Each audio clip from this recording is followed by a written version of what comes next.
Mr. 2020 and the golden one dropping wrestling talk. Wrestling adventure storytelling, no fake news here.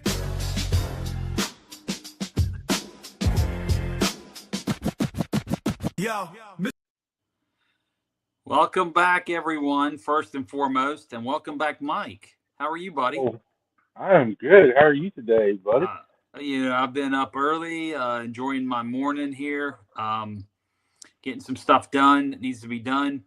And, I'm going to take it easy Thursday. Got dinner later tonight up in Ybor at the Columbia. Really good restaurant. Ate here years ago when I lived here the first time in the Tampa area. And going back tonight, me and the wife and a couple of her really good, close friends, which I became to know them well, too. So they're my friends now as well. But we're going out with friends and, have a good evening, good dinner, and then relax. And then that'll be it for the day. But just doing a lot of errands today. And, of course, this wonderful podcast. Here we go. Yes. Yeah, and, I decided to send the kids back to school today. They've been out all week for the snow and ice. Yeah, that's something we don't have to deal with down here. Yeah, I mean, me and my wife were talking, my hot American wife, and like when we was kids, we was up ready in the morning for school, watching 3 different news channels just to watch it at the bottom of the screen if it was going to be closed or not. But we had to be up and ready. Now they call it like a day before. Yep. Like 5 o'clock early, like evening and stuff. So it's terrible. They got it so much better when it comes to that now because, Yeah, we was having hard times, baby. Oh, yeah, hard times. You can do the Dusty promo. If we had it here, we insert it because that's right now what we were having. Yes. But things have changed so much for even the kids. I mean, my nephew, same thing in North Carolina. They have a little bit of ice, a little bit of snow. Oh, you're out tomorrow. You can stay in bed. No worries. Yeah, we was out for 3 days. Yeah. Well, honestly, they was out since last Friday. So Friday, the weekend, Monday, Tuesday, Wednesday, and back today. Yeah. So all we worry about here, though, is hurricanes and flooding. Well, it's heavy rains. Other than that, man, ain't really much to worry about. You don't get no ice, no snow, and it was probably in the 40s yesterday morning. And everybody here, oh my God, it's cold. I'm like, y'all don't know what cold is, Yeah, but 40 is nice. But when you're not used to it, if you get used to this weather down here, which I'm slowly getting used to it being warm 95% of the time. So when I finally get used to it, I'll hate cold weather. When I go to other places, I'll be like, my God, it's freezing. But I kind of like the fact I can go out, this morning I'm out in athletic shorts and a T-shirt in December with a pair of slip-on shoes, bro. So I'm enjoying it. I enjoy the weather again. And not that I'm throwing out any of my business out there to the listeners, but I have Raynaud's, and basically cold weather sets that off, and all my fingers were turned white during the winter up in Virginia because it was so cold. Here, I haven't had any problem at all. My feet feel good all the time. My hands feel good. It's because it's always warmer. So that's a good thing. But yeah, I mean, I do miss Virginia. I made a lot of good friends up there during my time back because I hadn't lived there since elementary school. We moved away to Charlotte, my family did. But we're talking about mom, dad, one set of grandparents, all the kids down in Charlotte, the grandparents moved with us, my mom's side. And I was probably 8. Yeah, I think I was 8. And moved down there, and I was a big wrestling fan then. Then we got into the Crockett's. Oh man, I tell you, my love for wrestling even got worse down there. If you look at it that way, because I'm nagging the parents all the time. Because back then, even in the late 80s when Crockett was still running, sometimes they do twice a month at the Charlotte Coliseum. So we lived right in Charlotte. So I'd be like, I'm going to wrestling. So finally they take me to every wrestling show there was. Sometimes we go to Greensboro. But it was good being back in Virginia. Long story short, I moved back for 7 years, made a lot of good friends, new friends, none from elementary school. I don't remember nobody. They don't remember me. I don't know where they are. They don't know where I am. but made new friends. You including one of them, and you're probably my best friend out of Virginia, my man. And or we wouldn't be doing this podcast together. So, but I appreciate every friend I have, no matter where they live. And speaking of friends, Mike, before we move on to some good other wrestling talk, or if you got any more stories I want you to share, but this weekend I get to reunite with some friends at where Wrestle Expo in Clearwater, Florida, at the OCC Roadhouse. Now, I've been to this place. I went there in July and I moved back. I went to a show out there. WWN throws on Monday Night Mayhem every Monday, except this Monday's the last Monday until next year. But anyway, I went out there, seen this place. This place is great, man. Great for wrestling. And it's good that we have this venue. But they're having this Wrestle Expo. And I looked up the guest list because I could not remember all these names that's going to be there this weekend. So first and foremost, I will be appearing on Saturday, the 13th, from 12 to 4, because that's the day. That's what the day is. They will be doing it again the next day on Sunday from 12 to 4 as well. And afterwards, they got their big battle. I think it's Battle of the Belts, big WWN Super Show at 6 o'clock in the evening, right after the session on Sunday. So if you're able to catch that, guys, catch a good wrestling show. It's a lot of great indie talent that is currently on the scene. So let's name the list of this talents, man. Not only do you have me appearing, but you got August Artos. I hope I say your name right. If I don't, please forgive me. He's the current FIP World Heavyweight Champion. Now, FIP is dear to my heart because that's part of WWN. And when I got started down here, it was with FIP and Shine, the all-girl league. So he's sponsored by WWN, of course. Then you got Rich Port Alea. And if I said your name wrong as well, please forgive me. He's there the whole weekend, December 13th and 14th.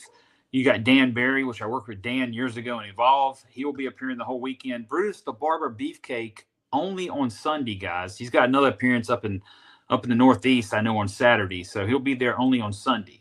Also only on Sunday, the FPW Florida Heavyweight Champion. This guy, I used to help book talent for a group called Florida Underground Wrestling. He was my tag team champions when I booked. Buckshot Brian Brock. This kid is nothing but phenomenal. He's got the throwback boots like Dusty, bro. You'd like him. Got the cowboy look, cowboy hat, and he is a worker. If he would have been in the 80s, in the early 90s, he would have been signed, hands down. He would have had a job. And I don't know why you don't have one now, but nonetheless, he'll be there on Sunday. He'll also be at the Super Show for everybody. Legendary WCW ring announcer Gary Michael Capetta. Now, this is one, I won't be there Sunday, so I'm going to miss meeting Gary Michael Capetta. He was before my time in WCW, but just watching him, he had one of the best voice. The top 3 ring announcers, I tell everybody throughout the decades, is Howard Finkel, WWF, Gary Michael Capetta, WCW, NWA Crockett, and AWA for Vern Gagne, and none other than my friend, and I put him on a pedestal, Dave Penzer, TNA WCW. Dave Penzer is up there, the top 3 in my personal opinion. Then you got Damos will be appearing on Sunday the 14th. Cahagas, former NWA Triple Crown champion, Cahagas will be there. A really good guy. I knew him over the years working with Florida Underground and various other indies here in Florida, and I'm glad he'll be there. He'll be there all weekend, guys. Also, Bushwhacker Luke, WWE Hall of Famer, on the 14th, Sunday only. Sonny Ono. Do you remember Sonny Ono? Mike? Okay. He managed Maybe. He managed the Ultimo Dragon and a couple other guys I can't think right now. It may have been Glacier and his group. I can't remember because all the wrestling goes on for over 30 years of being in it, and I forget things. But he's a legend in this business, guys. You got to come out and see Sonny Ono. He'll be there all weekend. I mentioned Dave Penzer earlier. He'll be there all weekend as well. The Southern Posse, a Florida tag team mainstay throughout the years, back in the 90s, and they did WCW tapings at Universal. Will be there all weekend. Alex Porto, former WWE guy, plus he was big in Puerto Rico, Texas, and Florida. So come out and check him out. Perry Saturn, you don't hear his name very much at conventions. I think he was at WrestleCade this year, but he'll be appearing. Of course, we know him from WCW, WWE, and ECW. I'm looking forward to actually meeting Perry because I was signed to WCW. I went in a month after he had left and went to the WWF. So let's see here. Billy Silverman will be there, my buddy. That's stop talking about friends now. That's a friend I haven't seen in many years. It may be 20 years or more. So I'm looking forward to catching up with Billy, former referee friend and road partner. And of course, I said I'll be there. And Big Vito, man, Big Vito. I ain't saw him in about at least 10 years. He'll be there all weekend signing for JCW and FPW. Also, let's see what we got here. ECW legend Pitbull Gary Wolf. Now, let me tell you a story about Gary Wolf here. I originally known about Gary, not because of his ECW days, because of the South Atlantic Pro Wrestling days. I grew up in the early 90s in Charlotte. He came through that territory that was South Atlantic Pro Wrestling, and we've talked about South Atlantic in the past. We'll bring that up in the future again. He'll be there only Saturday as well. So Saturday, I hope to connect with Gary and tell him stories when I was a kid before I got into business. And I may even see if I have any posters I can give him and have him sign one for me myself. But that's going to be cool to see Gary. So, look, guys, I named a bunch of names. I'm left off a few. I'm sorry. But it's going to be a big weekend with the big Battle of the Belts Sunday evening at 6 p.m., the big 2 days of signings from 12 to 4, Saturday and Sunday. Monday Night Mayhem will be on Monday night again. So you got a full weekend of wrestling. So if you're coming in or you're a fan locally that's going to be there, stay the whole weekend. Do the whole thing. Call in to work, whatever you got to do. But have a good time. Come on out. I'm going to have 8x10 pictures, WCW picture, TNA picture. Come on out. Let me sign them for you. Talk to me. Let's get a picture together. Let's have some memories and tell me stories. Just have a chat, everybody. Have a good time. So with that being said, Mike, we're moving on from Wrestle Expo. I told about the big weekend this weekend, December 13th through the 15th. So tell me, in the pro wrestling world at this current time, what is the biggest headline that we need to discuss? The biggest? Yes. The Good Brothers coming back to WWE. All right, I made that up. They might. There's a rumor that they might come back in 2026 for a short run with AJ Styles' retirement. Okay. But that's not confirmed. But talk about retirement, probably John Cena. Last match this Saturday, the 13th. Okay. So that's Saturday night main event. Yep, the 13th. Now let me ask you this: Saturday night's main event. I've catched them later on Peacock. Do they only show them on Peacock, or are they on NBC as well? Should be on NBC. Okay. I've been watching it on Peacock too. Yeah. The reason I asked because that was a throwback, man. If I can go on there and turn off my streaming and go to watch local TV and see wrestling on it on network television, that'd bring me back to where I really get excited, because all this streaming, it's all good, it's all cool, but nothing's like watching it on network TV. Nothing was like getting your syndicated shows on Saturday morning or Sunday afternoon or whatever the case, watching TBS, watching USA Network with WWF, watching Vern Gagne's AWA on Sunday afternoon from 7 to 9 p.m. On ESPN. You can't beat that stuff, right? But we're in a new era. We don't have that no more. I get that. We've moved way far along from that.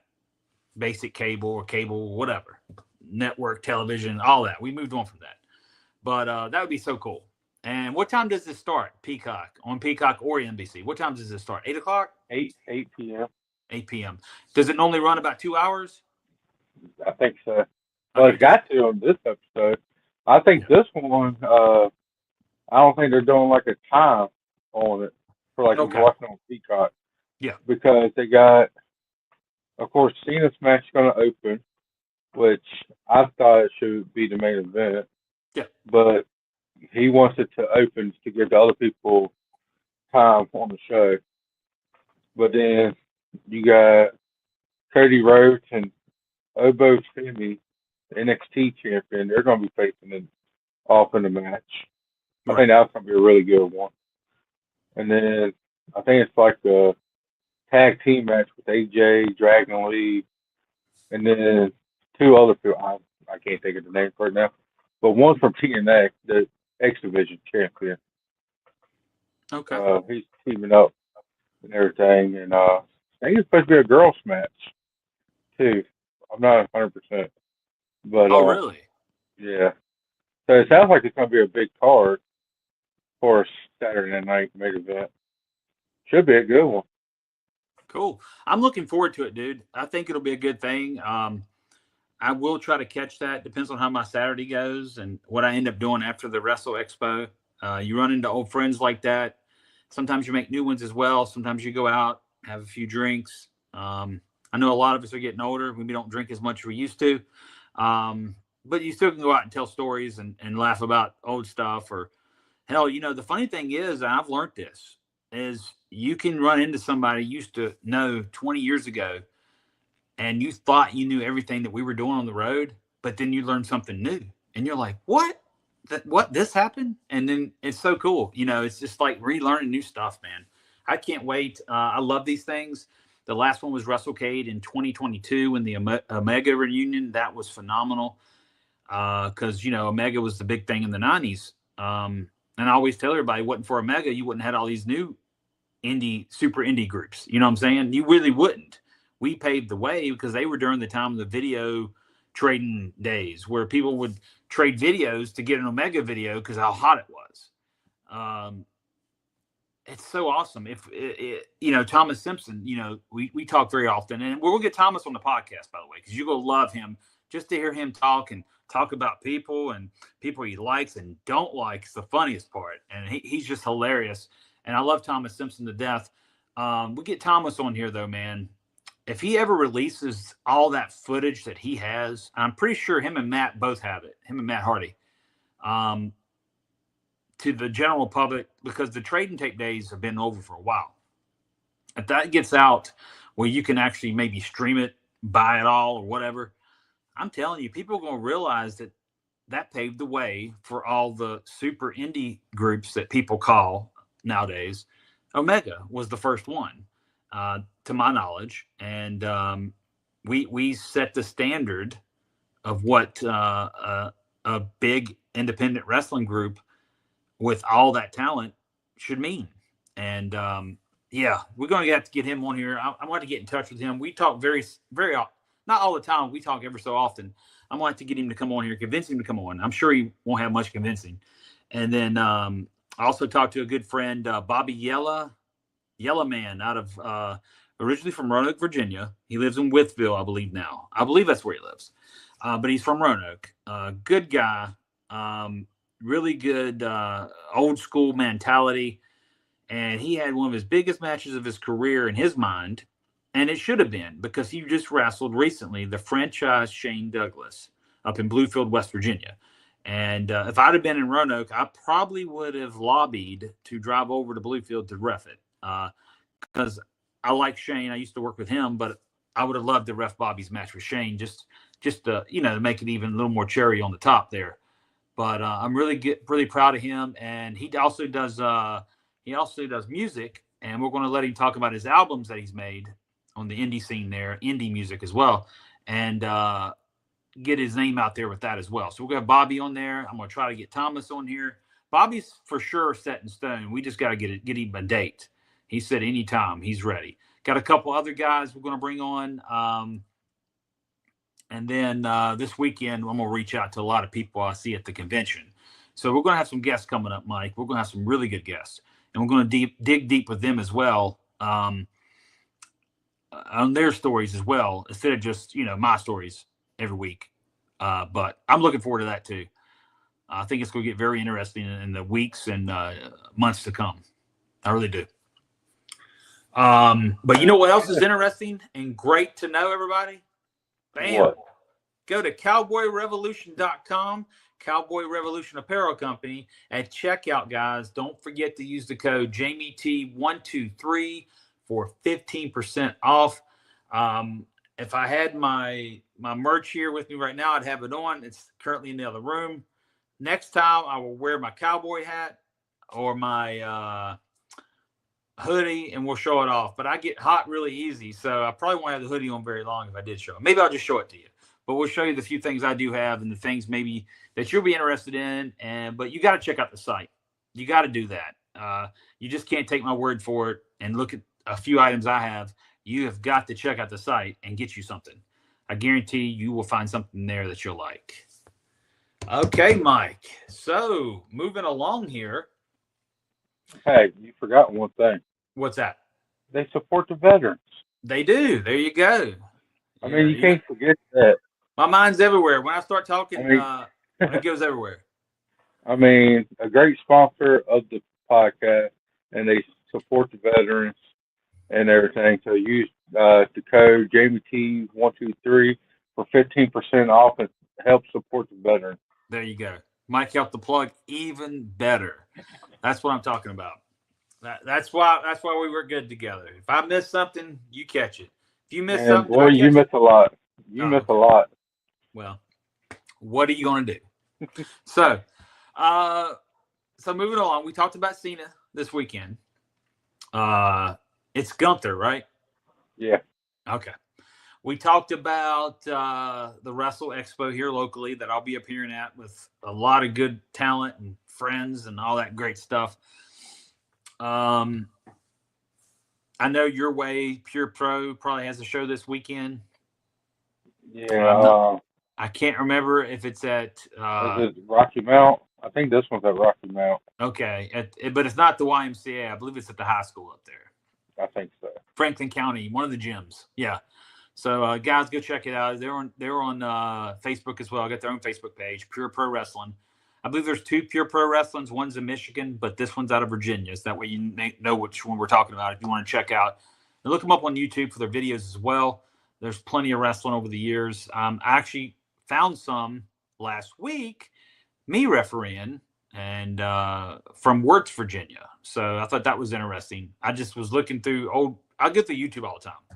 And I really don't look for stuff. This was out of the blue. I was just looking for videos. Next thing I know, I see this from Pure Pro, and I look, and you know how you can look at the video, even if it's still framed, and I'm like, is that me? So I click on it, watch these videos. It's me refereeing. So it was kind of cool to see that, the newer stuff that I've done the last 2 or 3 years, because this was in 2023. So that was kind of cool, dude. Another group I want to mention in Virginia, I will do it every week if I remember, Mid-Atlantic Territory Wrestling. Preston Quinn, indie longtime mainstay out of Virginia, out of like down there in Richmond, Colonial, all that area down there. Good guy. I worked for him some in 2023 and 2024. And I like Preston a lot. Good guy. Still moving along. His TV's actually on Right Now TV, Thursday nights, 8 o'clock. Don't forget about that as well. So, and here locally, we talked about Wrestle Expo, the WWN, Monday Night Mayhem. That's really big in this area. Florida Pro Wrestling this Friday, which is tomorrow.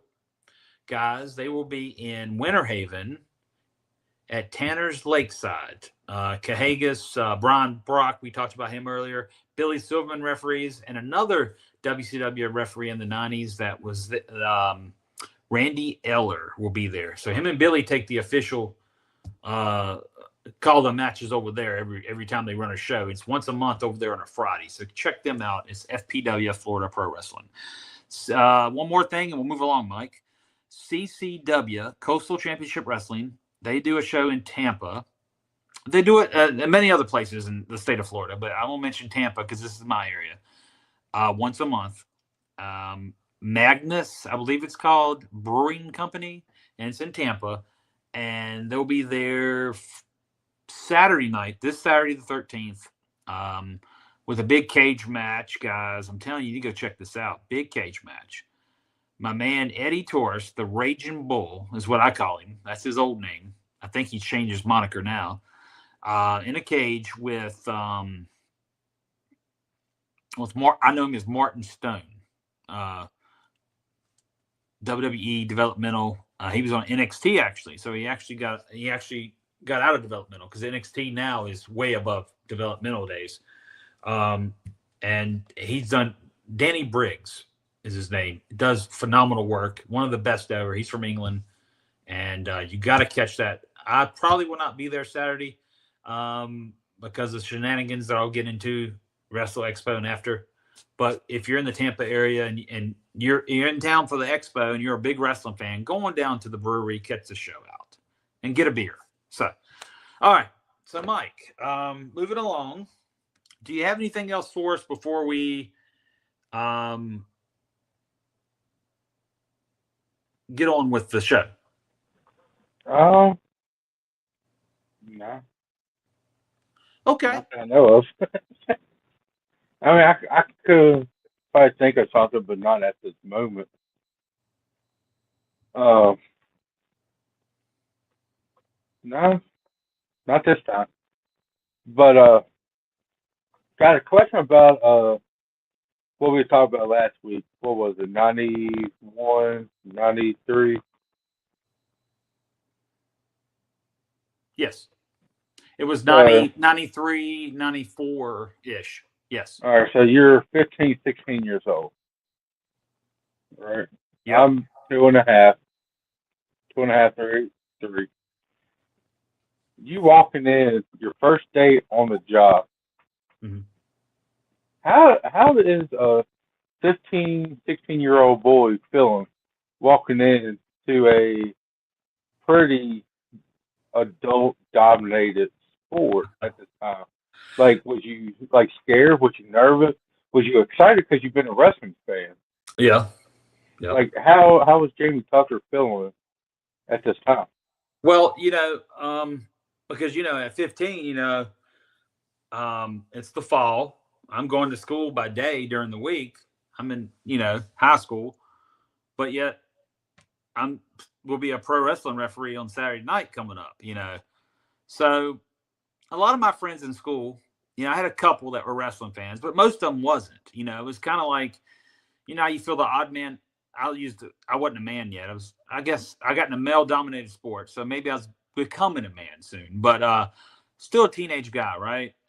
But you ever felt like you're the odd man out at certain things? And I felt that way in school because people liked wrestling, but there were ones that didn't, and it was ones that always made fun of it, and I never hung out with them once I found out they didn't like it because you made fun of something that I loved.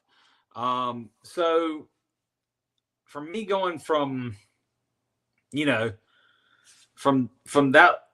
area of my life, I'm a 15-year-old kid, and then I go into a pro wrestling ring, and on Saturday, that weekend, October 30th, I go into the Armory.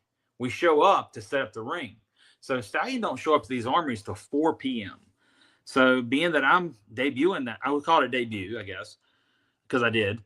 I ended up helping set up the ring. I've never set up a ring in my life until this day. Once you learn the process, they all are very similar. The side slide into the post, you get it. You got the metal beams in the middle, blah, blah, blah. You got the chains or most of them have chains underneath that you tighten underneath to help the ring ropes at the top do right as well. Because if you don't have both, they don't line up right. And keeps the post straight and all that, right? So I learned all about it putting up a wrestling ring. And, I got to do that. I got in the ring with the guys as they trained. I got to get the feel about walking around the ring. But we really didn't do much go over and stuff. It was a couple guys in there. Ray Hudson, we called him Poffo because he looked like Lanny Poffo, Randy Savage's brother. So his nickname, Stallion, and we call him Poffo. So he gave me some pointers. Another guy, his real name's Kenny, but he went by Terry Austin. He gave me some pointers, and then George South actually got in the ring and was give me a few pointers on what an official should officially do. But to be honest with you, other than that, I hadn't took a bump at this point. Obviously, I didn't know much about being in the ring, and that was my course. It was just base, like I said last time. It was just basic throw out here. Hey, you need to know about the shoulders are down. You count them. Of course, if they don't stay down, they kick out. And then the standing 10 count, the 10 count on the floor, the over the top rope rule was in effect. We had NWA rules. Over the top rope, disqualification. Corner and ropes, both, if they got the guy pushed in them, they got a 5 count to get out. It's a disqualification. That's when you called fist. Like, I don't even know if they even call closed fist nowadays. But back in the day, I can't remember. I still call them on the indie shows because I think it looks good for you to, to tell them that they're using a fist, But I know a lot of times WWE got to the point where they didn't want you. When I was in developmental, and we'll go back to 1993 again, they got to the point where closed fist was like, don't worry about calling that. That's calling too much. But the funny thing about pro wrestling is this week it's done this way and next week it's done that way. Does that make sense? So it changes week to week, especially working for a company such as big and globally as the WWE. So that's a different story for a different day. But long story short, I knew the basic rules. And then come match time, I had the first opening match, didn't know a finish, didn't know what they were doing from start to finish. I didn't know to go up to them and ask for a finish. Nothing was laid out with me. I went out there and did the basic rules as they told me. It went over smoothly. I actually counted the right pinfall. That was great. But it was kind of like learn the job type thing, and it was very cool. I probably was on a really big high because, at one point, I told this story where I was timid. They tried to get me to do it for months and months and months because I hung around the shows all the time. And they knew I knew Chuck Coates, my dear friend that just passed away about 2 months ago in Carolina. But they knew I was friends with Chuck. That's how I met Stallion in South. And I started hanging around at all their shows because at one point they'd run Virginia. To be honest with you, Mike, there's so many independents out there in the Carolinas, always has been, that Stallion would run West Virginia more weekends than he would ever run a North Carolina show. And then they'd run like Hillsville, Virginia, and Galax and Wytheville and towns like that. But they never went to like Roanoke or nothing, but they'd run the towns close to Roanoke. And then Bluefield, West Virginia. I could keep naming them. Princeton, West Virginia. Towns way up in the state, were close to the Ohio line. I mean, they went way out there. But, they finally started running the Carolinas pretty heavy, probably in 1992. And that's when I went to as many Stallion and South shows as I could get to that my dad would say, hey, yeah, let's go. We drive an hour, 2 hours, 3 hours, whatever. We go to these shows every weekend. We did that with South Atlantic years before. We followed them around the territory after Crockett went out. But anyway, so I always went to wrestling as much as I could make it and go because I had, a lot of times it was too far on the weekend. My dad would be like, no, because he didn't want me to be too tired for school on Monday. But for the most part, we'd go to a ton of wrestling shows. And when I went to Stallion, like every weekend, they were within a 2-hour radius probably. I got to know people, talked to Stallion every week, felt a little more comfortable. So that was probably good. I got to know these guys before actually getting the break. But they stayed on me. And then the boys started telling me, you ought to start reffing.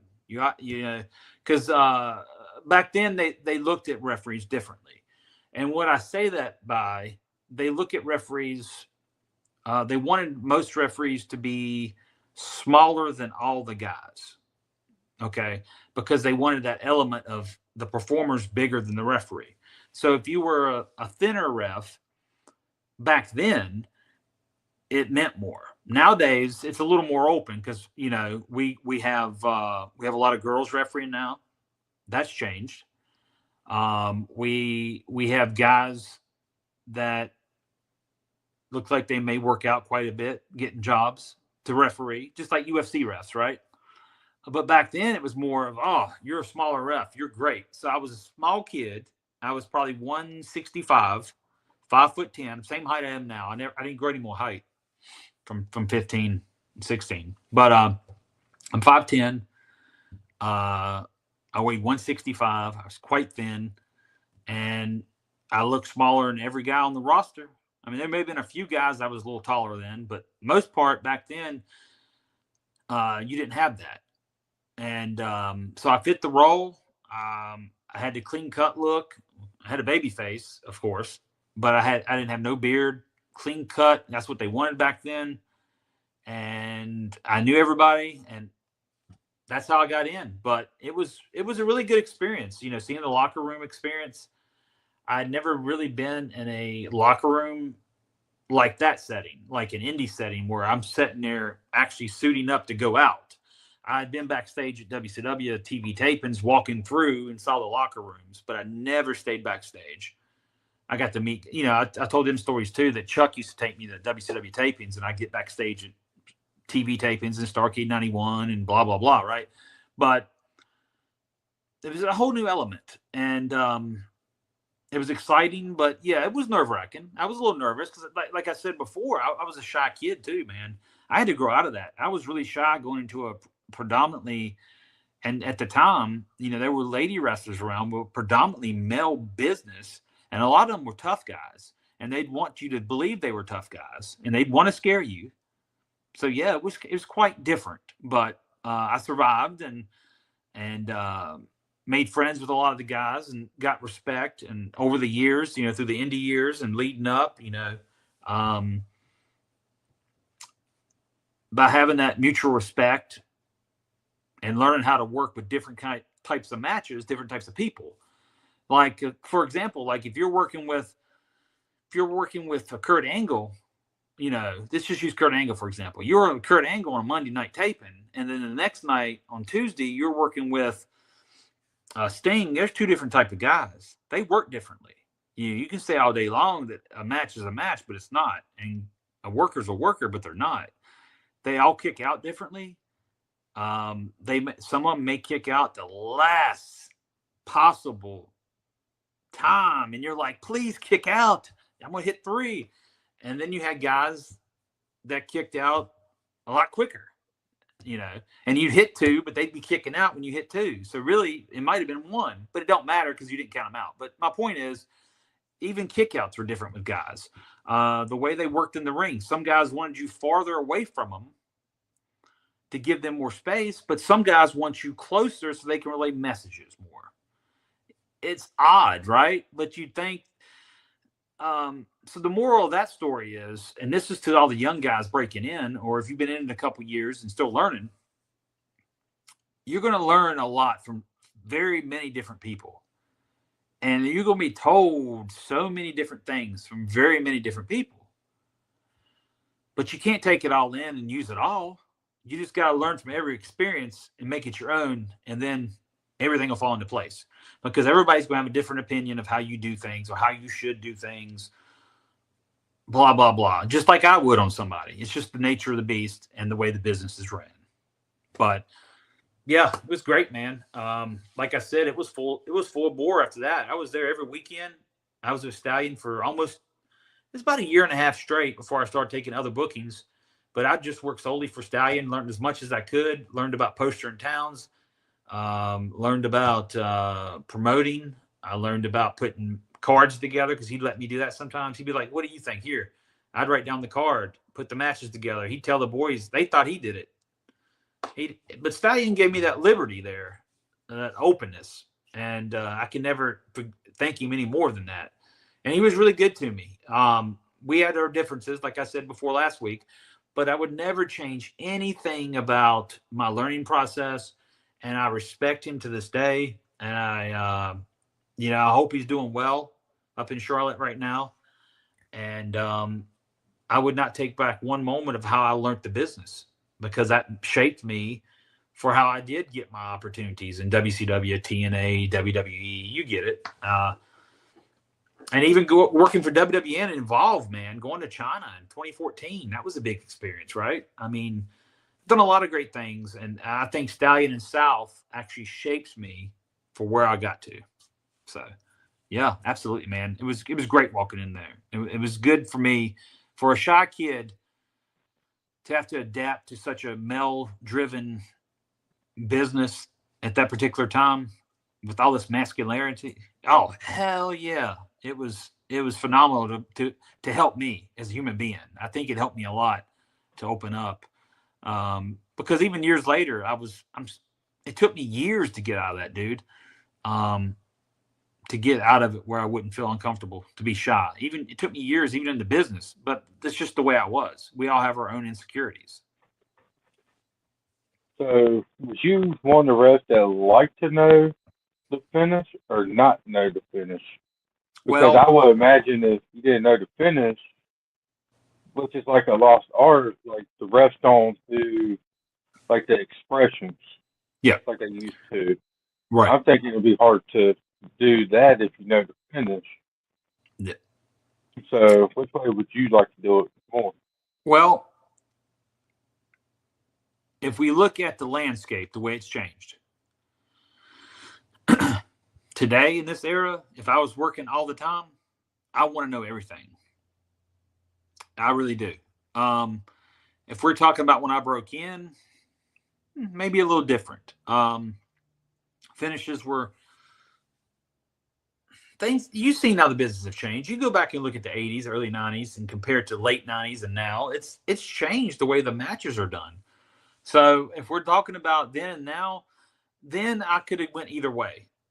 Now, absolutely, I want to know if there's a spot involved that you need me for, a spot I don't need to see. I want you to tell me every little thing that's important. Just don't go, oh, go out there and referee. We'll see you out there. No, these it's just too much going on a lot of times with the finishes, with one thing leading to another. It may be 14 false finishes till you get the last one. I don't. If you don't tell me the finish, what if I count you out on number 3 and you need to do 7 more? Sorry, guys, you're out of here. I counted you out. But the point is they don't kick out, they're out anyway. That's the old golden rule. So it really don't matter. If you treat it, the referees are supposed to treat the match like a shoot. Now, with that being said, I will say this. If you treat the match like a total shoot, that is the most proper way we're trained to do it. But think about this. If literally every referee went out there and treated every match like it was a shoot, there'd be a lot more guys counted out than they already are. You know, it really would be, if you think about it. But no, we're brought into business and taught. I'm sure they are still, I hope. But at that point, we were taught if they don't kick out, you count it. And so it didn't matter whether you know the finish or not. If they didn't kick out, you counted anyway. But knowing the finish a lot of times will make you more hesitant to pull your counts. But when you pull your count, if you think you're counting them out, you always hope that if you pull it, that it doesn't show. Sometimes it does, unfortunately. But that's the magic of being in a live profession too, because we don't have retakes. If it's a screw up, you just got to continue on, regardless if it's from the guys or the ref, right? You got to continue, move on from that, and then goes with the live act that you're doing. You got to ad lib, you know. It's it's totally different than saying, "Oh, we're shooting this scene. Oh God, you messed up. We got to do it again." You can't do it. It's no retakes, bro. It's over. You just got to move on and continue. But if I have to say, if I have one way, I prefer to know my stuff ahead of time. I absolutely do. Yeah, I don't know. Like, I just feel like if you know the finish, which I can understand because false finish now is terrible. Like you They're said, all over the place. they hit like 15 finishers and you don't know which one is. So that I can understand knowing the finish, but for like the refs, like you was good at TNA when I saw it. Charles Robertson, like his expression is really good. Yep. Like I just don't know if I would really want to know the finish. Right. just so I can have that reaction. Right. But here's another way to look at it too. If you go into the match, right, even if you know everything that's going to happen from start to finish, you can also know in your mind, and I always put it there. I'm like, I got to make this look like a shoot, right? I always put my mind when I go out there, I got to make this look like a shoot, and I react at the right moments, such as if it's a big thing, I react in the way it should be reacted. If it's a little smaller, I react in that way. I react by what the emotion should be done at the particular time. Because if the guy sits in there and he hits him with a chair and the referee does not make any kind of facial, doesn't make any kind of weird movement or act like, oh my God, I can't believe you hit him with a chair. Why do we want the fans to react to him getting hit with a chair? I'm right there 4 feet away. And if I just act like, oh, he hit him with a chair, whatever, nobody cares. So it's still and a lot of times they don't tell you that stuff. They don't tell you everything still. They may have a spot like, unless that's the finish, like a DQ, this might be after the match. It'll be like, oh, he's going to do a beatdown, right? Well, you don't know he's getting a chair in the beatdown sometimes. They'll just go get the chair, hit him with the chair, and you're like, oh, shoot. You really react to that. But I've always been good about reacting regardless if I knew something or not, because I always thought about how we're supposed to portray the business in a certain fashion. And that's why I think I've always been good with my reactions. I'm not saying I'm the best at it, but I'm saying I'm better than a lot at doing the reactions. So I just had that element every time I went in the ring. I'm like, I'm going to treat this. I treat it as a shoot regardless if I know what the finish or the spot or whatever it is. I treat it as a shoot in my mind so I can react accordingly to the situation. Yeah, like I said, you was one of the best ones up at TNA with the reaction. Man, I love TNA. WCW, you was okay. Yeah. But I think your best was in TNA. Well, let me tell you something about WCW. When you said that, right? Do you remember the 2000 era? You watched a lot of it. Well, they had this thing called relaxed rules. So the referees are supposed to be a little more relaxed with the rulings. So you had to treat that a little bit differently. Yeah, but I do agree with you. My TNA run was my WCW run will always be my favorite because I was young. I was 21 years old when they hired me. Like I said before, the youngest referee they ever hired and the only redhead referee they ever hired. So there you go, guys. Keep that on notepad. That'll always be near and dear to my heart. But my TNA run, I had so much fun with it. It just there's always been politics in the pro wrestling business. They were played in WCW. They were played in TNA. Nothing I did. I never played politics. But a lot of the guys did. But TNA was a hell of a run. I loved it. TV was mainly taped in Orlando. So I live in Tampa. I'm driving. It may take me an hour and a half if traffic is good. You're driving an hour and a half to go to work, and you only went twice a month, 2 different weeks a month. If you went to a house show loop, you'd be flown out, right? So, but for the mirror part, I was basically working local, doing TV, and was enjoying it, man. I enjoyed that whole run. Both of them are both them runs were the best. My 2 best runs ever. TNA, anytime I worked for TNA, I loved it. WCW, I loved it. WWE is a little different of a beast because they gave me a taste of being on the live television field, right? I'm on this, I do the dark match at Raw. I do a dark match at SmackDown. There's Charlotte and Roanoke, right? Consecutively. November of 2007. And I went to developmental before that, and I talked to Steve Curran on the phone. And Steve's like, if you want to come down, I'll take a look at you and send it back and let them know what we think, right? So him and Dr. Tom are running this down here in Florida. So I did that first in October 2007. Next thing I know, Well, John Laurinaitis didn't even call me. He ran it through Charles Robinson, actually, because me and Charles are friends. I still hope we are friends. We just hadn't talked in a long time. But anyway, so he sends it through Charles, and Charles is like, "You're working Charlotte on the 27th of November, which is a Monday." And I'm like all excited. I'm like, "Oh, man, I know I got this. I go in there, show good. I got a job, right?" So the next few days later, Charles is like, "What do you think about, can you work Roanoke the next night too, TV?" I'm like, "Yeah, absolutely." So I go to Roanoke too, referee these dark matches for him. And next thing I know, man, Christmas week, it was, I think it was like 2 or 3 days before Christmas, man. I'm not joking. This is awesome. I get a phone call from one of the office personnel, and they're like, "So I was just giving you a call, blah, blah, blah." He doesn't really say much.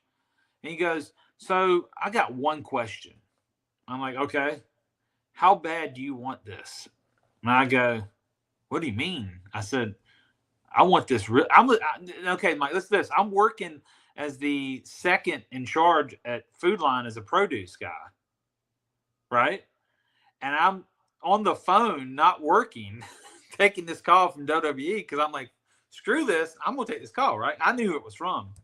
So I took this call, and he's saying all this, and he goes, "Well, I'm glad to hear that, but there's one thing you got to do. I got to hear you," because I lived in Charlotte, right? "I got to hear you give me a Ric Flair woo." So I'm standing there in the produce area and behind, not an actual cooler, but outside of it. And I give out the biggest Ric Flair woo into the phone. And then he goes, "That's awesome. Well, congratulations. You're hired." And that's how I found out I got my developmental deal in late 2007. I was leaving Charlotte to go to Louisville, but then they went out of Louisville. You heard that story.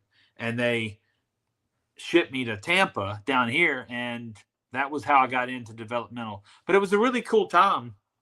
But they give you that taste of TV. Then they're like, "Oh, you're going to Louisville." Then they're like, well, no, you're going to Tampa." So, but that's that. But I don't know how I got on that. How did we get there?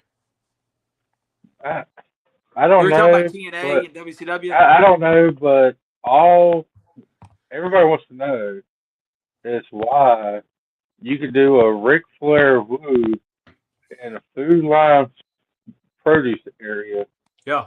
but you didn't give us your Ric Flair woo on here.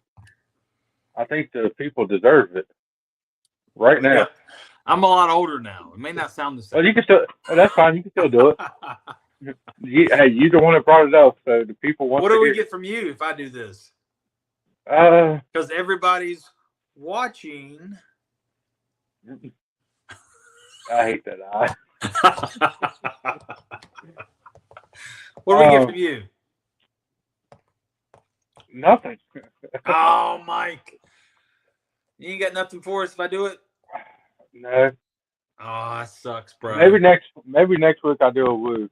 My throat's a little scratchy today, so of course I'll do one. I'll try to do one next week. All that cold Virginia air made your throat itchy. It is. I mean, it's just snowing and icy for almost a whole week now. Oh yeah. Okay. Yeah. So do the woo. There you go. There you go. I'll give you a 4.2 on it. Everybody, are you watching? I love this song. That wasn't your best woo I've heard before, but probably not. Probably not. It's a good one. I wonder if my neighbor heard it. I hope so. All right. So yeah, some good stuff, man. I actually forgot the last question just now after we did the woo. Are we still talking about that, or you got something else? I think you finished up the question that I asked you. Yeah. So I don't know. I think that was the end of that question. I lost all track of mine when you did the little woo. Well, you know what we can talk about real quick? This right here. We want everyone to send their questions and comments to wrestleref123@gmail.com. Listen, guys, the inbox is getting a little low with them. We had a questionnaire a few weeks ago, and I think after the Chris Benoit conversation, it may have made a lot of you not wanting to send in your questions anymore, but please send in your questions. But we will continue to say, Mike, am I right? Chris Benoit is Yes. WWE Hall of Fame bound, right? Yes, Okay. he is. All right. But But we're not joking about you, that. he deserves to be in the Hall of Fame. But Absolutely. if you send in the email, you don't have to be anonymous. We're No. not gonna say how terrible you are for saying Chris Benoit doesn't need to be in the Hall of Fame or nothing. We're not gonna do that. Right. But he deserves to be in the Hall of Fame. But we want to know who these questions are coming from, and we can give y'all a shout out on the fastest rising podcast in the whole entire world right now, and that That's is right. Jamie and Mike's Wrestling Adventures. That's right. And we're moving up. We're going to continue moving. Because guys, listen, the only reason I started this podcast back in September of 24, which has been over a year now, is because one day I was sitting there going, I'd like to talk about my old days in the business, number one, so I can express my gratitude, number two, and I also just wanted to share these stories with people. And another thing, I wanted to do it before maybe I started forgetting a lot of the stories, because a lot of times you do something for so long, you can't remember everything just off the top of your head. But if you have trigger points, it sets the mind free and we can talk about it. So that's what my whole thing was, to do it just to talk about it. It really wasn't to go out here and go, hey, I think I'm gonna be the best podcaster ever. We probably are. But but anyway, all jokes aside though, guys, I did this just to talk about pro wrestling. And then I was going to go one route with a co-host, and I don't remember what happened, why I didn't. And then my wife ended up being my co-host, and it was, she enjoyed doing it, but this was back when we were just audio, coming off of Podbean into Pandora and iHeartRadio, Spotify, and all the other places that it says you can listen there. It was just all audio. But anyway, my wife did the audio version of this podcast when it was called The Whole Reffin' Show. But it was fun, and she enjoyed it, but she wanted to step back from it because she knew that the podcast was more my passion, more me talking about my career and stuff like that. And she may be back on in the future. She said, yeah, but she's not going to be on full time. I'll be honest. You won't get that. She'll be just like a special guest, like anybody else probably. But we will have her back on. And but that's how it started. And then it grew into me and Mike talking one day about doing it. And I don't think Mike believed me when I was like, yeah, let's do it. I think he was like, he ain't never going to do that. But we did it, and we enjoyed it. And then we had to rebrand over the summer. We got our new name, Jamie and Mike's Wrestling Adventures. So if you remember, the old name was The Whole Reffin' Show. So guys, look, if you think back and you remember that and you go, I remember that. Well, let everybody know its name's changed in case they don't remember that. But it's, still in the same streaming services. Like on the bottom of the screen says, you can watch it on YouTube now. Before, it was always Spotify, Amazon, iHeart, Podbean, and Pandora. You still can go there and listen to them the same way you can watch this on YouTube. And so don't forget, still enjoy it, different name change. And me and Mike are your host. And we plan on bringing this into 2026 with a bang. And like I said, with guests coming up. And we will let you know on social media feeds when our first guest is. I'm lining that up still. I promise you within the next week or two, you will have a guest on here. It'll either be next week's episode or the week after, maybe the Christmas week, but you will have an episode with our first guest. We also, I mentioned some names earlier. I'm going to try to have Billy Silverman on so we can talk about his wrestling days, how he broke in the 80s, and then leading up to where we worked together in WCW and all that good stuff. And then we'll Trevin Adams of WWN. He's a WWN ambassador. I've talked to him. He said he'd love to come on. Bobby Yella, a Yella Man from Virginia. My boy, we're going to have him on here talking about his wrestling and his music. And a couple others, man. I'm lining it up. We're going to get it on here. We're going to have other stories other than my own. And then a lot of times their stories will come into my stories because we did a lot of stuff together, right?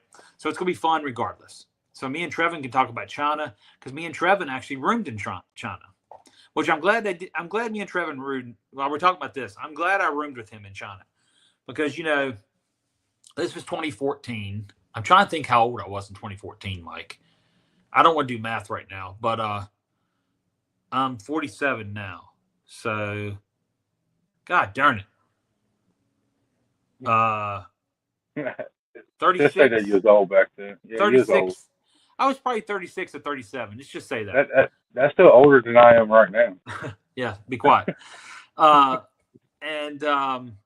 glad they put me on with him instead of and this is nothing against the guys, but a lot of the younger guys stay up all night. They like to stay up all night. They like to play their video games nowadays. There's still drinkers nowadays, but not as many as they used to be. The older eras would be more of drinking, and then the era before that was more of probably painkillers and drinking and crazy, right? I can't really say the stories, but we've heard them, right? But it's a lot changed. Not my lifestyle. Trevin was more laid back. If he did stay up late, he was on his laptop. He was quiet. I could sleep. I mean, the time change itself would kill you. You went over 5 different time zones to get to China, so it was horrible with that. You had jet lag out the butt the first couple of days. I came back. I had vertigo and I had a head cold. Just got over the Chengdu lung, which I've talked about before in the past. That's what we all called it because everybody on the friggin' tour had this crap. I believe it was COVID in 2014. And the WWN crew brought it back to America. I'm just joking. But we all did have something choke us up, the majority of us at least, and it was bad. I was really sick for a couple of days over there. But it's a good learning experience. We got Trevor on here. That's what I was meaning to talk about, not to go on with more stuff, but that's what led to that. But he's going to be on here. We're going to have a good time, man. I'm telling you. One more time, I want to talk about this. And I also have a good time after you listen to this podcast or watch it. Go to cowboyrevolution.com, Cowboy Revolution Apparel Company. At checkout, use code JamieT123 for all their good merchandise, and you will save 15% when you check out. So don't forget that as well, guys. It also helps the veterans. I didn't want to forget it this time, Mike. See, I didn't. But it doesn't help the law enforcement. We will tell you, we give a big shout out to the law enforcement. The boys in blue deserve it. They work hard, and they keep you safe, regardless if some of you disagree with that. Respect your military, respect your law enforcement, and please respect your healthcare professionals, because if it wasn't for them, where would you get healthcare from? You may, you always respect your nurses, respect your doctors, EMS that come out and help you. Anybody that works in a medical office, respect them, because their job's hard too, man. My wife works in the pharmacy here for Advent Health here in Tampa. I know your wife works in the medical field back in that area of Bedford. Yeah. Office, Access Healthcare Multi-Specialty Group. There you go. They are accepting new patients. Come on in. They make you feel like family. Wow. I mean, they are not. Paid? Are you getting paid? They are not paying me for this. But seriously, like I hate going to the doctor. Ask James. I hate going to it. Yeah. But they really treat you like family. And okay. I've been going. I only went because my wife worked there. She kept on. You need to go see the doctor and stuff. And I went, and it's a good thing I did and everything. So, yep. Like I said, they treat you like family and everything. And it's up in Forest, Virginia. Forest, okay. Access Healthcare Multi-Specialty Group. Check them out. Like I said, they're accepting new patients. And just tell them that I sent you there, and they will love you. Did I get 15% off? No. Oh, no. Okay, damn. Okay. Hey, you know what? Hey, Mike, but I bet they do this for people, don't they? They keep a good eye on you. I hate that. I'm going to mail it to you. Yeah, please don't. But no, they will greet you with a smile. They're always happy, always smiling. Who knows? You might have a crazy one up in there that likes to sing a song once in a while. Who's that? Her name is Bonnie. Okay. She's one of the wedding singers at my weddings, and if I can find a video, I'll show it to you later on. But like I said, they're like a big old family, and if y'all want to try it out, go to the doctor. XS Healthcare Multi-Specialty Group in Nice. Forest, Virginia. Nice. See, we got some plugs for our ladies as well. They both work hard. I'm telling you, I'm not getting paid for this. I just No, me thought I'd help them out. I just know mine works hard, and I respect everything she does in the pharmacy and all that. And you know, you gotta respect all these people that do these things, man. Because if it wasn't for them, we wouldn't have these places to go to. And you know, I have some appointments myself today I have to go to, and I'm just glad they're looking out for me and keep me well. So moving along, we talked about we just got done talking about Cowboy Revolution. Before that, we had some questions about the 90s and all that. Let's see here. We also want to tell you again, cannot remind you enough, send the questions and comments in to us today. After the podcast is over, I will answer them on the next podcast. Or if it's not directed towards me, Mike will answer them. Or we both can answer the question if it's directed in a fashion that we both can answer. So do that as well, guys. Just don't be anonymous. Yeah, don't be anonymous. I don't know why you got to be anonymous. We can give y'all a shout out. Yeah. I mean, we're not gonna talk bad about y'all on the podcast. Maybe off the podcast, maybe, but not on the podcast. Right. Just kidding. We don't talk bad about nobody. We like all of our people, except for the anonymous people, because we don't know who you are. That's right. That's right. But yeah, send them in, get a free shout out on the podcast. So that's right. So we were just talking about we got into the refereeing, I guess, right? Last question. It was about I think of what we were on. We were talking about Stallion again and my early 90s days and all that. Now, I will bring up a good story. This triggered in my head. I don't know why I thought about this. It just, after we started talking about wrestling of old days. So, you know, we all talked in the past that I got heat with Stallion when I started working for other indies. Well, one of the indies was called the Great American Wrestling Federation. It was out of Asheville, North Carolina. And it was about a 2.5-hour drive from Charlotte. And they run the shows on a Wednesday night, and it was in a rodeo arena, dirt floor. They just put the ring down the middle, and we would dress. I forgot where they had us at. They had us way off in a barn or something, dressing in, and we have to walk seemed like an eternity, like a mile. But on this particular night, it was Nelson Royal, you know, and I met Nelson working with Stallion, and I saw him during the Crockett days, and he ran his own promotion, Atlantic Coast Wrestling, from late 88 to late 90. I think he was still running when South Atlantic came out, but he didn't last much longer during that era. But Nelson, he was old school to a T, man. So I got two stories about Nelson. So Nelson would sit there, and he came to work for Stallion in Taylorsville at the Armory one time. This is North Carolina, guys. Taylorsville, North Carolina. And Stallion's like, I got to have you sign. Can you take this release form and have Nelson sign it? Okay. I'm thinking, Stallion, you know, Stallion knew Nelson, right? From the Crockett days. Why can't he go ask him? Well, I take it over to Nelson in the locker room, and it was very early in the day still, so not many were there yet. And I sit down next to Nelson and start talking to him. He's real nice. And then I tell him, I said, if you don't mind, sir, I need you to sign this for us. And he looks at it and goes, why the F do I have to sign this? I've never signed a release form my whole effing life.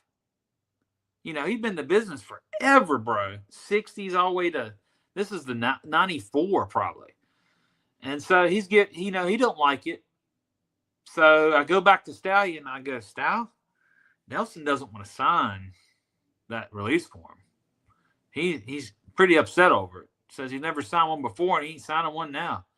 He goes, and Stallion was something to the effect of like, brother, go back and tell him, go back and tell him that we just do it for liability, blah, blah, blah. That everybody signs them, right?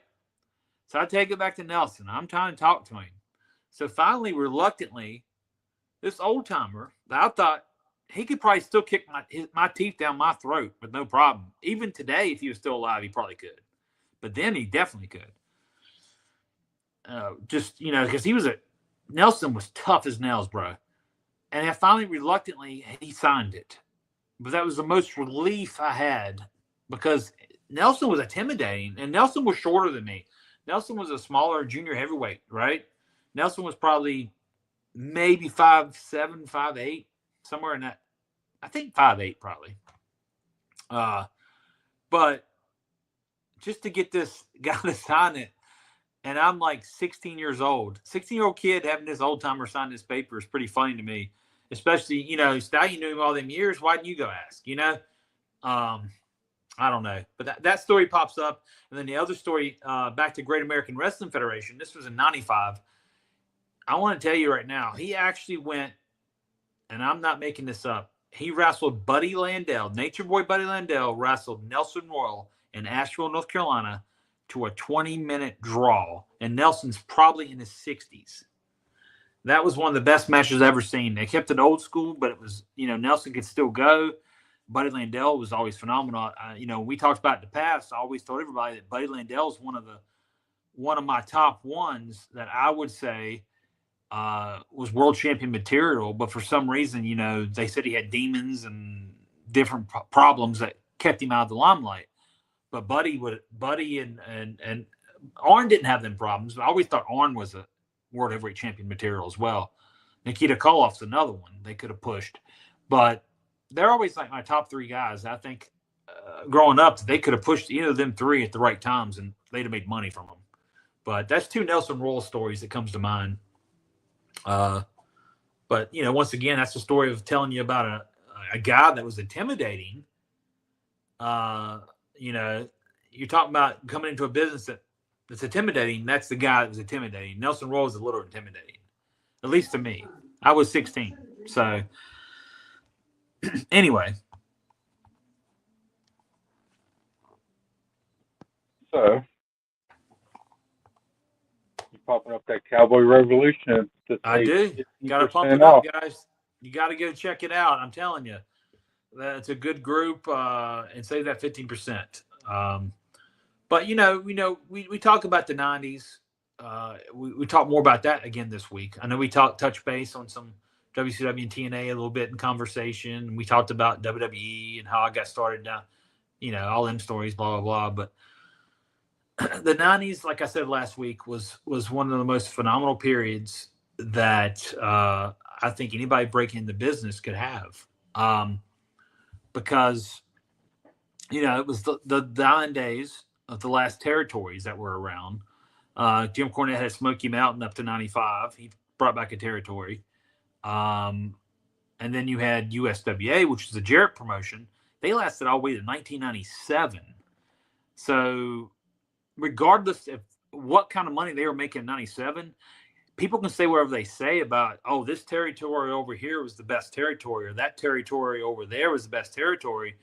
But wouldn't you also put in effect the longevity of a territory meaning a lot?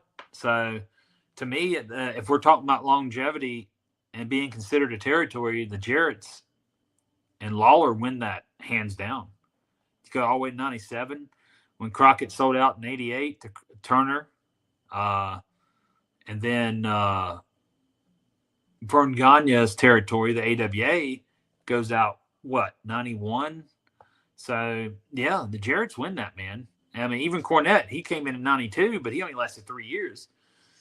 But, the pro wrestling business was on a different scope, going up a different mountain at that point. Because if we look at the limelight before the Attitude Era, you look at 95, Nitro starts. '96, they get the NWO. '97, they're in the Monday Night Wars. '98, the most profitable year for probably every major wrestling promotion there was. '98 and '99 were the two most profitable years for ECW, even for WWE and for WCW, ECW, and WWF at the time. So you got to look at that landscape, and then you go, well, then you think about it. You're like, well, what happened after '99 that made WCW that everybody says they had their worst year ever was 2000 until they closed in early 2001, right? Everybody claims that's the worst year. You got to think what happened. I don't know. I would happen to think that most of the problems wasn't out in the forefront. Everybody wants to say the booking changed. That made fans not want to watch. The ratings were still good. It wasn't great. They did lose some viewers, but you did have ECW on a high, right? Best year was '99. You guys figure they started dropping ratings in '99. ECW got their best year ever from what I've heard, and they got the TNN deal on the National Network. Remember that? August of '99. So you put that in consideration, and you put that Vince McMahon, he just knew how to bring his company back. He just knew it. And then we got your boy in there, Vince Russo, in the Attitude Era, making a lot of this happen too. And so people can say all day long that he was one of the guys that may have killed off World Championship Wrestling, but he's not. It takes more than one individual to kill off anything. And then with him having so much influence on the Attitude Era, I don't know, dude. But you think back, and there's no real pinpoint from my perspective that can say why WCW ended up the way it did. Now, you've heard the stories. People are more involved, Bischoff and all them. So we're going to leave them stories to them. We're going to say that they're right about all that because I don't know. See, I'm not trying to say they're wrong or bash anybody.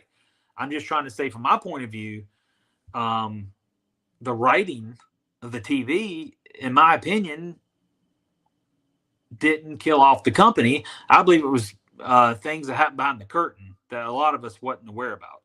Office dealings, people in charge ruined it. So you need to blame them people, not your new talent, the Mark Jendraks, the Sean O'Hares, the Mike Sanders, the Young Dragons, the Three Counts.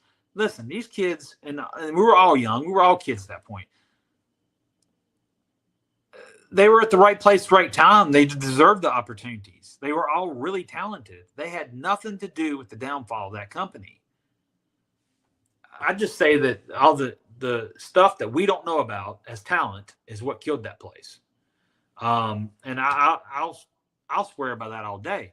Now, other people will make up or say other stories. I'm not going to say they make it up. They may believe it, or they may know more than me, which they probably do. Bischoff and Russo and all of them would know more than me about this. But I really don't think it was anything that anybody's, any booking meetings or any writings that killed that place. I really don't believe that. I believe it's all corporate that took out that company. And I believe it to this day. Because 2000, bro, I will take up for the year 2000 to the end of day. And I'm going to tell you why. That was my era. That was my WCW. I was a talent. Yeah, I heard one story, like, how Bischoff used to give out the raw results at the end of the shows and stuff? Yeah. Well, that was, like, hurting WWE and everything until that one time when Foley was going to win the championship. Oh. And then he spoiled that, and that's when I heard, like, the ratings wasn't as good because people wanted to see Foley win the championship. So that one actually backfired on them. Yeah. That's what I've heard. So, well, yeah. I mean, you got little things like that. Like, I don't know. But the wrestling was still good. Like, yeah. I can watch it right now on TV, and I'm enjoying it. Yeah. I think it's better, a lot better than half the stuff that's on there now. Yeah. Well, in one So shoot interview, and I can't remember who said it, Mike. I don't think it was Bobby Heenan. It might have been Bobby Heenan, but he said that they pushed. It was either him or somebody. I can't remember. I watched so many things.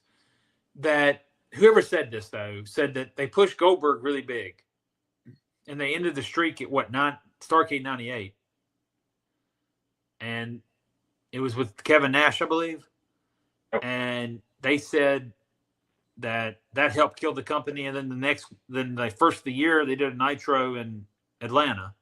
They did the finger poke of doom, with Hogan and Nash, and they say that did it. But once again, that's just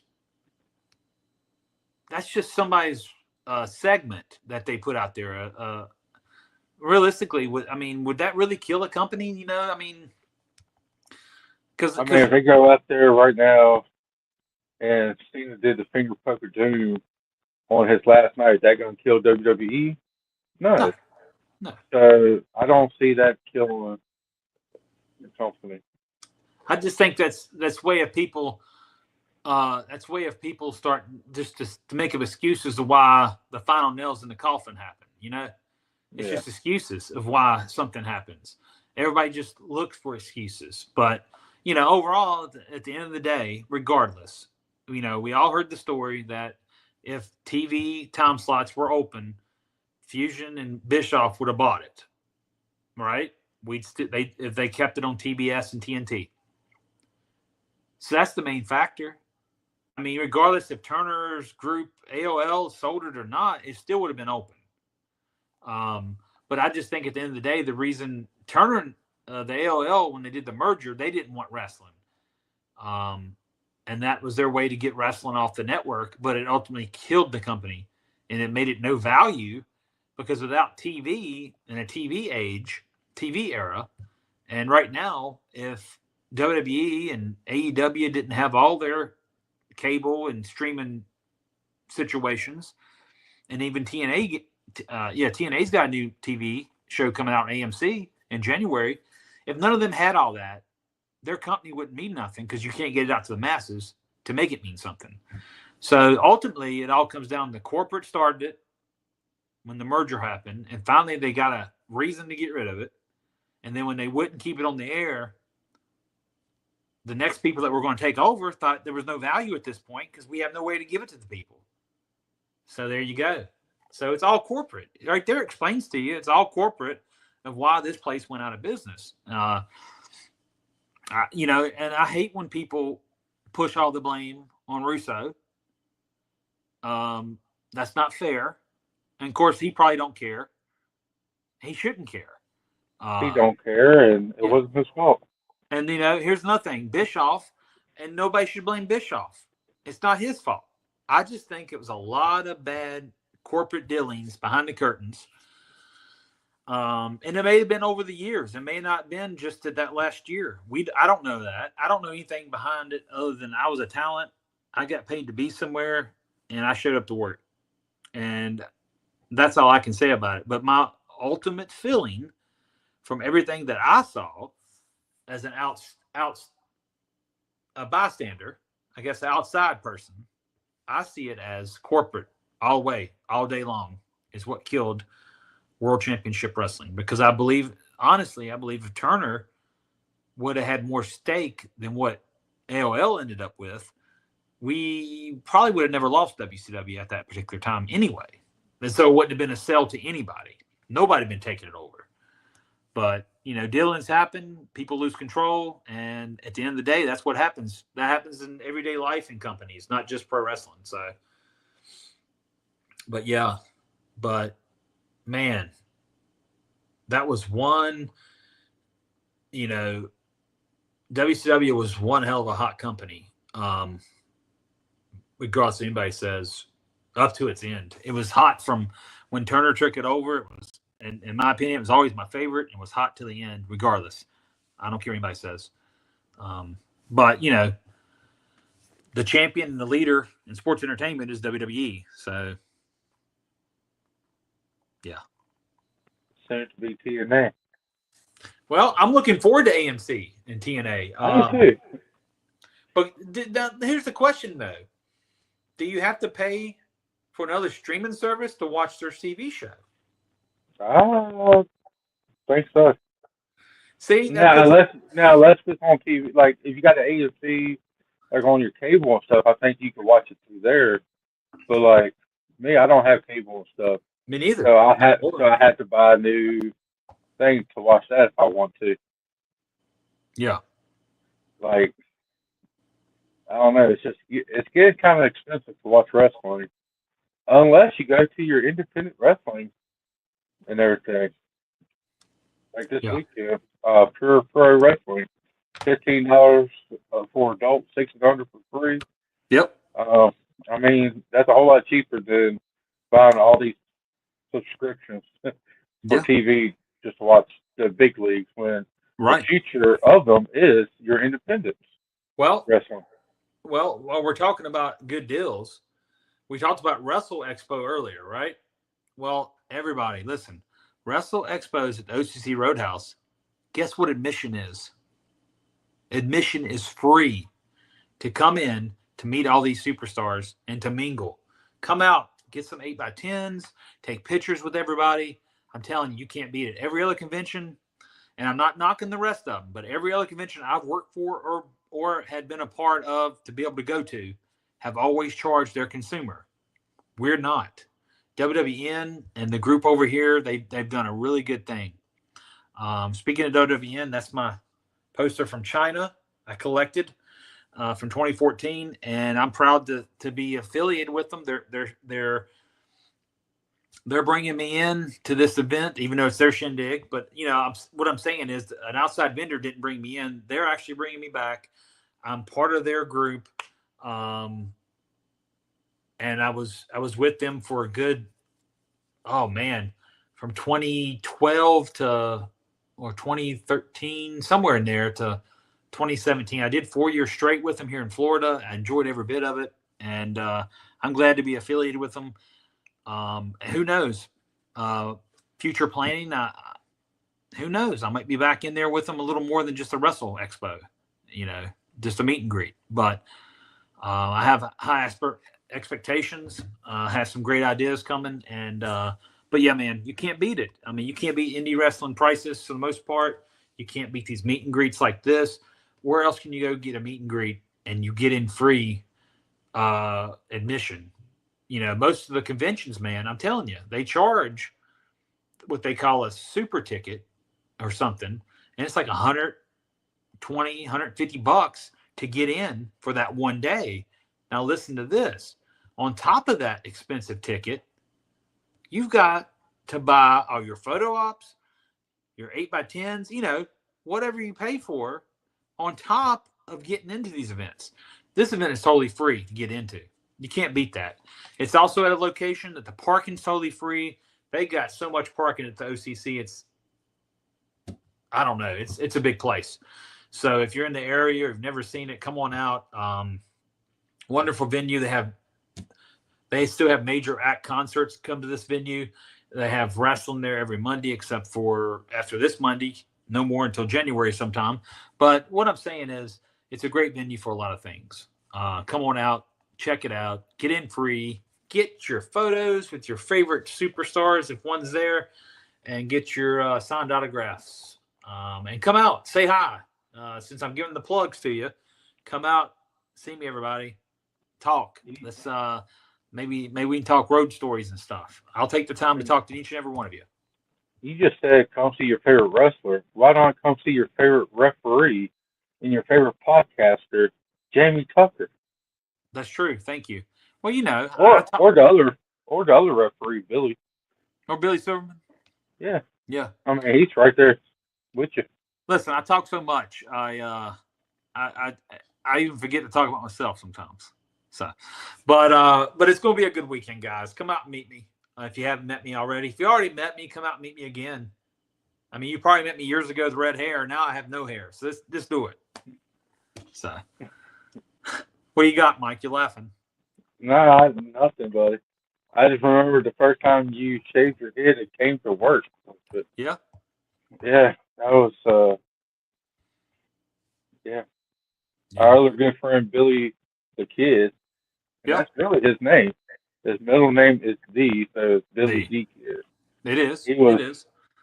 he's a strange dude. Yeah, to say the least. I don't even know. I haven't talked to Billy in so long. I don't even know if he's still doing good, if he's alive, or. um, last thing I heard that he got hit by a car, but he was doing good. And people, when he says he got hit by a car, he wasn't in another car.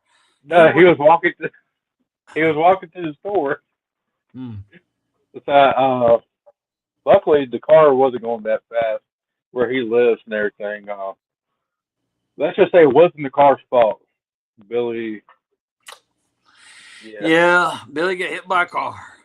I bet sounds like a Christmas song. Huh? Sounds like the Christmas song. Grandma got ran over by a reindeer. Oh yeah. Billy got ran over by a car. Well, he's lucky that we didn't stay in contact, and I, like all of us, and I wasn't still living there, because we would give him the hardest time about that. It wouldn't even be funny. Yeah. Yeah, Billy. So if you got any questions or comments, send it to WrestleRef123@gmail.com. That's right. That's right. So, Mike, do we have anything else for this show today? Did you have any more questions on your end, or anything going on that we need to talk about before we head out? I don't think so. We talked about the Excess Healthcare Multi-Specialty Group in Forest, Virginia. They're accepting new patients. If you got a kid in the area that does sports, they do sports physicals. Look them up on Facebook, and you can get the details there. I'm telling you, they're not paying me to say this, but I kind of think you got a deal I don't know about. if I got a deal, I don't know about it yet. I don't know. This sounds kind of fishy. We talked about Cowboy Revolution. Save 15% using the code JamieT123. And James likes to forget, but they help support the veterans. That's right, it does. We support them. What else have we talked about? We talked about a lot of good wrestling. Is there anything else we need to plug? Sponsors, not sponsors? Well, no, not really. Did I ever tell the Iron Sheik story? I don't think so. Oh, do you want to hear that before we go? You know something? Let's get a little cheeky with it. Okay. Let's talk about it. So this is about Sheiky Baby. So nothing but respect for the Iron Sheik. And I was a fan actually growing up a little bit, even though I was more of a babyface fan, right? But in 1995, I got to meet the Sheik. And how this came about was Stallion had his big shows that Northside Baptist Church had all these sponsors come in, and they'd sponsor it. And that was the way for the church to get more members, by getting people to come out to these shows. So we actually had the old Charlotte Coliseum, which is now called the Bojangles Coliseum off of Independence Boulevard, booked. It was in December. It was a week after a Nitro was there. So needless to say, I went to the Nitro as a fan, and I postered and flyered all the cars in the parking lot. So, and I wore all my PWF merch. And this is after we had a falling out and I came back. So I was doing good again, I guess. And Georgia came back at this time with Stallion. So just an all-star card. Rock and Roll Express was on it. Barbarian, Warlord, the Iron Sheik. I'm trying to think if I'm missing a few. I may be. But anyway, that was the names on the card. Of course, you had George and Stallion, the PWF mainstays. But in the main event, it was the Italian Stallion versus the Iron Sheik. Well, we go out there, we do the match. I take a bump of some kind. I can't remember how it went down, but I do remember bumping. And we have the finish, and Stallion ends up going over the Sheik because, Stallion's running this thing anyway. A lot of times the promoter puts himself over anyway, because the guy at the end of the day you can trust the most to put over in your own promotion is yourself. And sometimes the booker, Dusty, everybody criticized Dusty, but why did Dusty put himself over? He could trust himself. you can't trust everybody in a business like that. So back in the day, that's the way it was. So Stallion went over, needless to say, it was in Charlotte. But long story short, me and my dad was in charge of picking up the guys at the airport. We pick up the guys at the airport, take them back to the hotel. I think the hotel of choice at this time was the Hilton. So before the show, the day before, Sheik comes into town on, I think Sheik came in on Saturday. Yeah, it was Saturday afternoon. We picked him up, took him back to the hotel. I helped him get his bags up to his room. Just me by myself now. So I'm standing in his room and knock on the door where I'm helping Sheik. Well, here comes in Midget D. Now, Midget D, story about Midget D was, and I don't mean to talk bad about him because I don't know if he's still alive or not. And this is not talking bad about him. But he would sit there in the back of a van. Next thing you know, his briefcase on his little lap, and he's snorting something. And I'm pretty sure I know what it was, right? So he comes up to the room, and I already know he does that. And I'm like, uh-oh. Well, Sheik says, hey, kid, make us drinks. So Sheik wants me to make drinks for everybody. Well, it's just him, Midget D, and me. So I go over there, and Sheik's like, use Diet Coke. So he had Diet Coke over there. I put Diet Coke in there. He has this whole table full of airplane bottles, liquor. So I pour one in each cup for him and the little guy there, Midget D, right? Little Midget D. So they're sitting there drinking. Sheik's like, you call that a drink? Sheik wanted more. So I had to bring more bottles over. I'm pouring it in there, making Sheik this strong drink. And he's like, what the fuck? Kid don't know what he's doing. Talking about me to my face.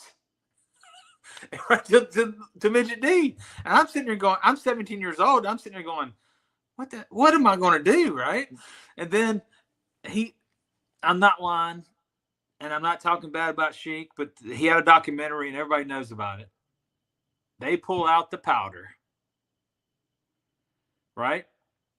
And they start snorting. Well, as they're doing this, and they're laughing together and having a good time, I'm like obsolete at this point, right? So my 17-year-old tail skedaddles to the door and gets out of there. I'll leave him. I don't know what they did after that, but man, Sheik was upset. I made his drink wrong, and then I think they wanted me to drink with them and have cocaine, and I walked away. I didn't do cocaine with them, or I didn't drink with them. I was 17. I didn't know what to do. I was still a young, shy kid. Even then, I was like, I'm getting out of here.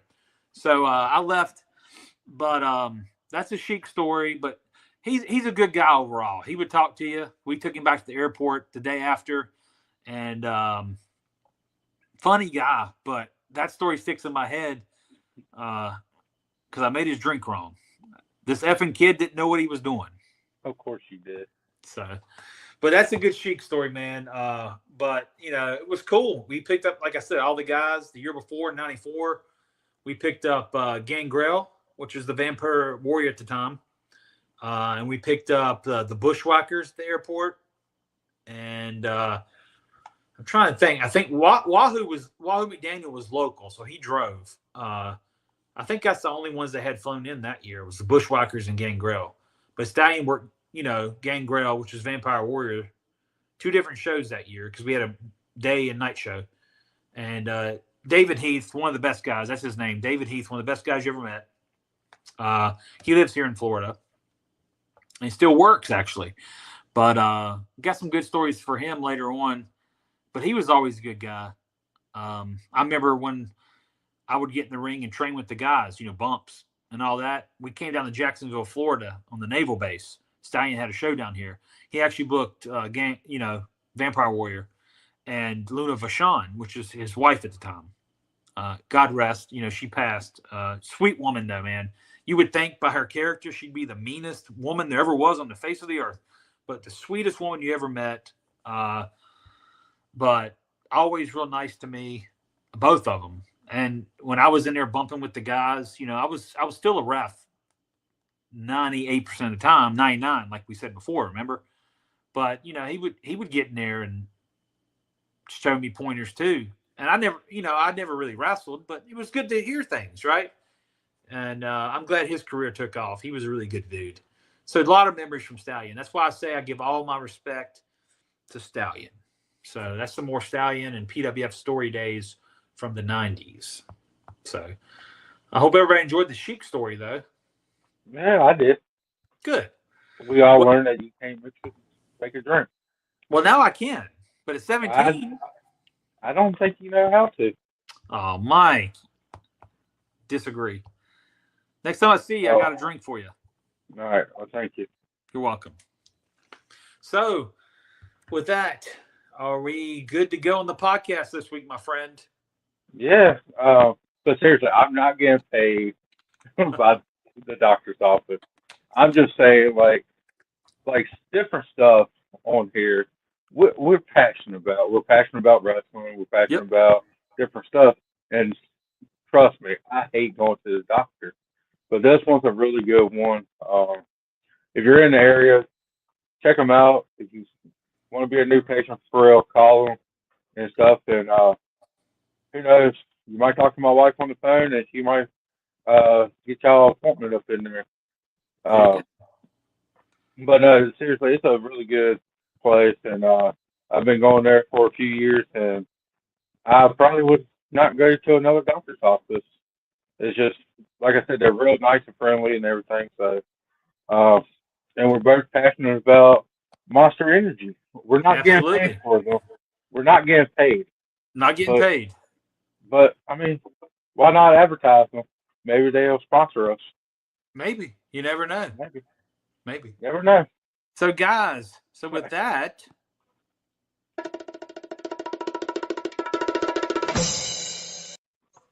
I think we got to wrap it up. So with that being said, we're going to go out with our jingle that opens it up. We love it. It tells you about our show as well. We'll see you next time on Jamie and Mike's Wrestling Adventures. Peace. Bye, everybody. The 2020 and the golden one dropping wrestling talk. Yeah. Wrestling adventure storytelling, no fake news here.